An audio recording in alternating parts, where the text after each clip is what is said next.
Hello बच्चों, आपके अपने YouTube चैनल जेक गाइड में तहे दिल से स्वागत है। इस वीडियो में मैं आप लोगों को हिंदी का प्री बोर्ड एग्जामिनेशंस 2023 से लेकर 2024 के बीच में जो एग्जाम हुई है, मैं उसका आप लोगों को आंसर की बताने वाला हूं। मैं आशा करता हूं कि आप लोग अपने एग्जामिनेशंस बहुत ही अच्छी तरीका से दिए होंगे। जो विद्यार्थी अपने एग्जामिनेशंस को बहुत ही अच्छी तरीका से नहीं दिए होंगे, यानी जो थोड़ा बहुत खराब एग्जाम लिखे हुए हैं, मैं उनसे कहना चाहूंगा कि आप लोगों को थोड़ा सा समय बचा हुआ है, तो आप लोग जरूर तैयारी कर लीजिएगा। इस वीडियो में मैं आप लोगों को इसको कंप्लीट बनाने की नियम बता दूंगा कि कैसे आप बनाएंगे, ताकि आप फाइनल एग्जामिनेशंस में भी आसानी तरीका से इन सभी प्रश्नों को आंसर दे पाइएगा। तो वीडियो को जरूर ध्यानपूर्वक से देखिएगा, ताकि आपको चीजें जो अच्छी तरीके से समझ में आ जाए और आप फाइनल में अच्छी तरीके से लिख पाइएगा। देखिए, आप लोग का अपठित बोध दिया हुआ है। तो अपठित बोध ऐसा बोध होता है जो कि आपने कभी पढ़े नहीं है, यानी आपके जो टीचर है वो आपको पढ़ाए नहीं है, लेकिन आप लोगों को पूछता है सिर्फ आप लोगों को जनरल नॉलेज के लिए, यानी आपको देखना चाहता है कि आप क्या जानते हैं। तो आपको देखिए, पैसेज बनाने का एक नियम बता देता हूँ कि आप पहले क्वेश्चंस को पढ़ लीजिए पूरा अच्छे तरीके से। जब आप क्वेश्चंस को पढ़ लीजिएगा तो क्या होगा कि जब आप वहां पर क्वेश्चंस को पढ़े हुए रहेंगे, तो जब पैसेज पढ़िएगा तो आपको दिमाग में आने लगेगा कि यार ये क्वेश्चंस तो पैसेज में, मतलब क्वेश्चन पूछा है और पैसेज में दिया हुआ है, तो वहां से जवाब तुरंत निकाल करके उसका जवाब दे पाइएगा। ठीक है, तो मैं आपको सबसे पहले क्वेश्चंस पढ़ के बता देता हूँ क्या क्या पूछा है, तब मैं आपको पैसेज अच्छी तरीके से समझा दूंगा, जिससे कि आपको समझ में आने लगे कि देखिए किस प्रकार से आपको जवाब मिलता है। ठीक है, पहला क्वेश्चन देखिए क्या लिखा है, परिश्रम को सफलता की माना गया है। तो परिश्रम को सफलता को क्या माना गया, ये खोजना है आपको। जीवन में सफलता किससे प्राप्त होती है, यह आपको खोजना है। उद्योगी पुरुष सिंह को कौन वर्ण करते हैं, ये खोजना है। कैसा परिश्रम का दूसरा नाम क्या है, यानी कैसा परिश्रम का दूसरा नाम भाग्य है। और बुद्धि और विवेक किसको मिला है, यह आपको यहाँ पर खोजना है। देखते हैं, हम आपको समझाते हैं इसी तरीके से कि परिश्रम को सफलता की कुंजी माना गया है। तो जिसका पहला क्वेश्चन जो था, आपका जवाब मिल रहा है कि परिश्रम को सफलता की कुंजी माना गया है। तो परिश्रम का सफलता को कुंजी माना गया है, तो ऑप्शन नंबर बी आपका सही हो जाएगा। दूसरा नंबर क्वेश्चन देखिए क्या लिखा है कि जीवन में सफलता किससे प्राप्त होती है। तो आप देखेंगे यहाँ पर आपको जवाब मिल जाएगा कि जीवन में सफलता पुरुषार्थ से प्राप्त होती है। तो इसका जवाब क्या हो जाएगा, पुरुषार्थ, ऑप्शन नंबर सी। ओके, कहा भी है उद्योगी पुरुष सिंह को वरण उद्योगी पुरुष सिंह को लक्ष्मी वरण करती है। तो ये उद्योगी पुरुष सिंह को लक्ष्मी वरण करती है, तो तीसरा का जवाब आप देखेंगे तो आपको मिल गया कि उद्योगी पुरुष सिंह को वरण करती है। तो आपका जो लक्ष्मी है वह आपका राइट आंसर हो जाएगा। आगे देखते हैं, जो भाग्यवादी उन्हें कुछ नहीं मिलता, वे हाथ पर हाथ धरे रह जाते हैं, अवसर उनके सामने से निकल जाता। यानी जो भाग्यवादी होते हैं, जो कुछ भी नहीं करते, जो हाथ में हाथ धरे रह जाते हैं, अवसर उनके सामने से निकल जाता है, लेकिन वो कुछ भी कर नहीं पाते हैं। देखिए आगे देखते हैं क्या लिखा हुआ है, भाग्य कठिन परिश्रम का ही दूसरा नाम है। तो भाग्य जो है कठिन परिश्रम का ही दूसरा नाम है, क्योंकि चौथा क्वेश्चन में देखिए आप पूछा था कि कैसा परिश्रम का दूसरा नाम भाग्य है। तो कठिन परिश्रम का दूसरा नाम भाग्य है। आपको जवाब मिल गया होगा। इसी तरह से आप लोग को ढूंढते जाना है, पैसेज को रीड करते हुए। ठीक है, आगे देखते हैं, प्रकृति को ही देखिए, सारे जड़ चेतन अपने कार्य में लग जाते हैं। चींटी को भी पल भर चैन नहीं, मधुमक्खी जाने कितनी लंबी यात्रा बूंद बूंद मधु जुटाती है, ये भी आपको पता होगा। गुर्गे मुर्गे है को सुबह बांग लगानी है, फिर मनुष्य को बुद्धि मिली है, विवेक मिला है, वह निठल्ला बैठे तो सफलता की कामना करना व्यर्थ है। तो आप देखेंगे जो कि आपका पांचवा नंबर क्वेश्चन क्या दिया हुआ था कि बुद्धि और विवेक किसको मिला है। तो बुद्धि और विवेक किसको मिला है, मनुष्य को मिला है। ऑप्शन नंबर बी आपका सही हो जाएगा। ओके, मैंने आपको अच्छी तरीके से समझाया। समझ में नहीं आएगा तो आप लोग जरूर पीछे को वीडियो को पीछे कर लीजिएगा और फिर समझने की कोशिश करेंगे, तो आपको चीजें समझ में आ जाएगी। अब देखते हैं आपको यहाँ पर 6 से 10 तक आपको क्या किया जा रहा है। फिर से आपको क्वेश्चंस पूछे जा रहे हैं जो कि काव्यांश के हैं, लेकिन ये भी आपके अपठित बोध के ही अंतर्गत है। आपने कभी इसको पढ़े नहीं है, तो ध्यान देंगे। मैं आपको अगर समझाने लगूंगा तो बहुत लंबा वीडियो हो जाएगा, इसीलिए मैं आपको समझा नहीं रहा हूँ, लेकिन आप चीजें आपके पास तो क्वेश्चन होगी ही, आप सिर्फ मिलाते जाइए इसका जवाब।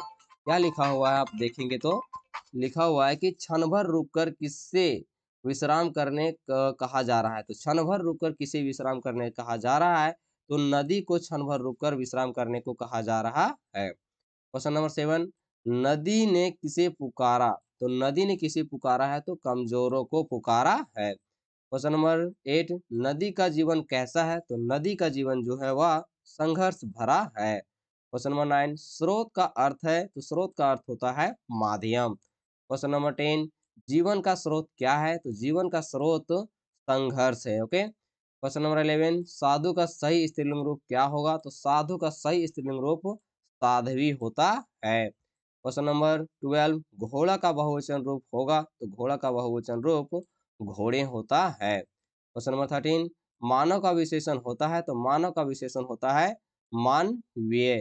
क्वेश्चन नंबर 14, व्यवहारिक शब्द में कौन सा प्रत्यय है? तो व्यवहारिक शब्द में इक प्रत्यय है। क्वेश्चन नंबर 18, रचना की दृष्टि से वाक्य के भेद होते हैं? तो रचना की दृष्टि से वाक्य के 3 भेद होते हैं।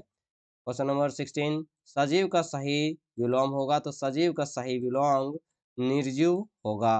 क्वेश्चन नंबर 17, कान भरना मुहावरे का सही अर्थ क्या है? तो कान भरना मुहावरे का सही अर्थ है चुगली करना। क्वेश्चन नंबर 18, आदि आदि का सही अर्थ भेद कौन सा है?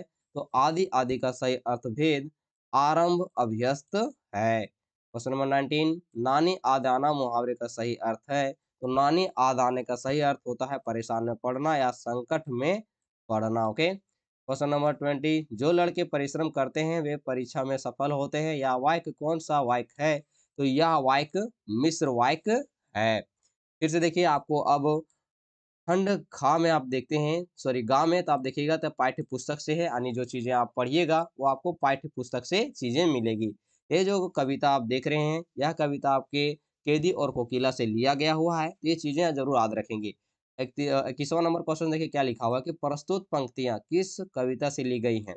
तो प्रस्तुत पंक्तियां जो है कैदी और कोकिला से ली गई हुई है। क्वेश्चन नंबर 22, कैदी और कोकिला कविता के कवि का क्या नाम है? तो कैदी और कोकिला कविता के कवि का नाम है माखनलाल चतुर्वेदी।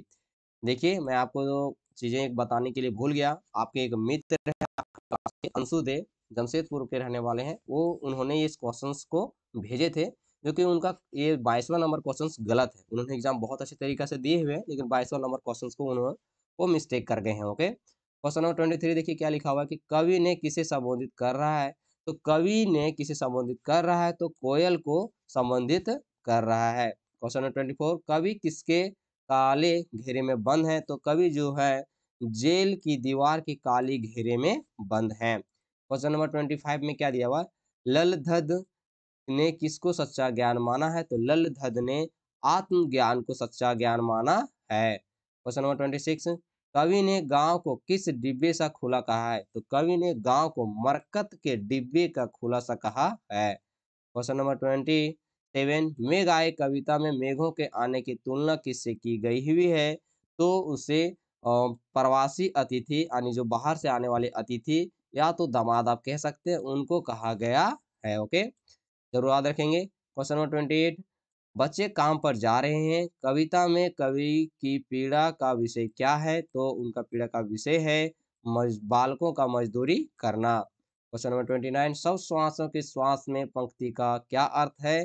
तो ईश्वर का निवास कण कण में है, यही इसका अर्थ होता है। क्वेश्चन नंबर 30, पखा पखी का क्या अर्थ है? तो पखा पखी का अर्थ होता है पक्ष और विपक्ष। अब देखते हैं आप लोग को 31 से 35 तक के लिए क्या दिया हुआ है, गद्यांश दिया हुआ है। आप इसे जरूर रीड आउट कर लेंगे ताकि चीजें आपको समझ में आ जाए। अब देखते हैं क्या दिया हुआ है 31 नंबर कि प्रस्तुत गद्यांश किस पाठ का है? तो प्रस्तुत गद्यांश जो है वह आपके जो चैप्टर पहला चैप्टर है दो बैलों की कथा उसका है। ठीक है। क्वेश्चन नंबर 32, दोनों मित्र क्या थे? तो दोनों मित्र बैल थे। क्वेश्चन नंबर 33, साबिका का क्या अर्थ है? तो साबिका का अर्थ होता है सरोकार। क्वेश्चन नंबर 34, दोनों मित्र को कहाँ बंद कर दिया गया था? तो दोनों मित्र को कांजी हाउस में बंद कर दिया गया हुआ था। क्वेश्चन नंबर 35, सारा दिन दोनों मित्र किधर टकटकी लगाए ताकते रहे? तो सारा दिन दोनों मित्र जो हैं फाटक की ओर टकटकी लगाते हुए देखते रहे। अब देखते हैं यहाँ से आप लोगों को क्वेश्चन आंसर शुरू हो रहा है, जो कि आप लोग को 5 सवाल हैं, तो जरूर इसे अच्छे तरीके से जवाब दीजिएगा। क्या लिखा है कि तिब्बत में सबसे खतरे की जगह को क्या कहा जाता है? तो तिब्बत में सबसे खतरे की जगह को डांडे कहा जाता है। मुझे लगता है कि वो इस पर्सन को गलती कर चुके हैं। ठीक है। क्वेश्चन नंबर 37, लहासा की ओर किस प्रकार का पाठ है? तो लहासा की ओर किस प्रकार का पाठ है? तो आतरा वृतांत है। क्वेश्चन नंबर 38, लेखक के सह आत्री का नाम था? तो लेखक के सह आत्री का नाम सुमति था। ओके।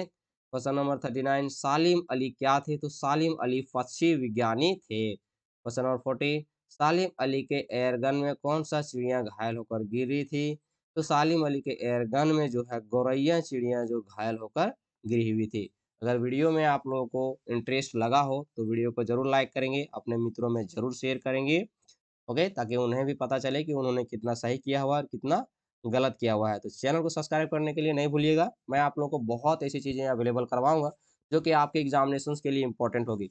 मैं आपको यह भी बता देता हूँ कि इस वीडियो के माध्यम से कि मैं आप लोगों को इसी प्रकार के जो आपको प्री बोर्ड का जो एग्ज़ाम हुआ है, उस प्रकार से मैं बहुत सारे क्वेश्चनों को आप लोगों को करवाऊँगा, यानी जितने सब्जेक्ट हैं, सबका सॉल्यूशन करवाऊँगा, ठीक है? तो देख लेना, जो मैं सेट आप लोगों को करवाऊँगा, प्रत्येक सब्जेक्ट से कम तो 10-10 सेट ज़रूर कराऊँगा, जो कि आपके एग्ज़ाम में हूबहू ज़रूर मैच कर जाएँगे। यानी जितने भी मैं 10 सेट से बताऊँगा ना, वो दसों सेट से आपको सब चीज़ें मैच कर जाएँगी आपके फाइनल एग्ज़ाम के लिए। ज़रूर चैनल को सब्सक्राइब करके ले रखना, आप ही को फ़ायदा मिलेगा, ओके? तो मिलते हैं नेक्स्ट वीडियो में।